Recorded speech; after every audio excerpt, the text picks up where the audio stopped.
وزیر اعظم محمد شہباز شریف نے ملک میں زرعی پیداوار میں اضافے اور زرعی اصلاحات کے لیے جامع لائحہ عمل طلب کر لیا۔ وزیر اعظم شہباز شریف کی زیر صدارت زرعی شعبے کی کارکردگی اور جاری اصلاحات پر جائزہ اجلاس، زرعی شعبے پر قائم ٹاسک فورس کی بریفنگ۔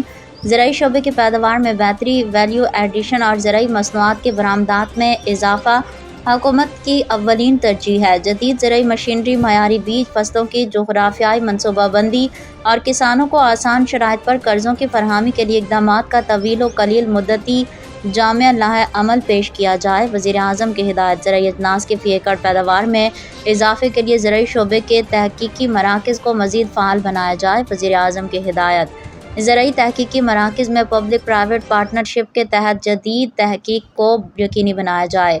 زراعت میں مصنوعی ذہانت اور جدید ٹیکنالوجی کے مؤثر استعمال کے لیے بین الاقوامی شہرت یافتہ ماہرین کی خدمات سے استفادہ حاصل کیا جائے۔ زرعی اجناس کی ویلیو ایڈیشن سے برآمد اشیاء کی تیاری کے لیے چھوٹے اور درمیانی درجے کے زرعی صنعت کی ترقی کے حوالے سے اقدامات کا لائحہ عمل بھی پیش کیا جائے۔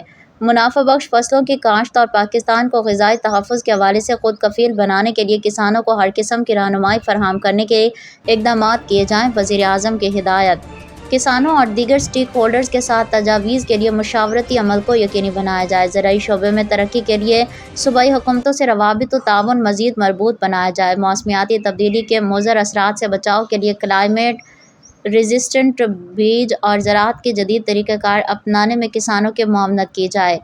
بارشوں اور دیگر موسمیاتی تبدیلیوں کے پیش نظر نئے موزوں علاقوں بالخصوص سندھ اور بلوچستان کپاس کی کاشتکاری کے لیے صوبائی حکومت سے تفصیلی مشاورت کے بعد جامع منصوبہ بندی کی جائے۔ وزیر اعظم کی ہدایت۔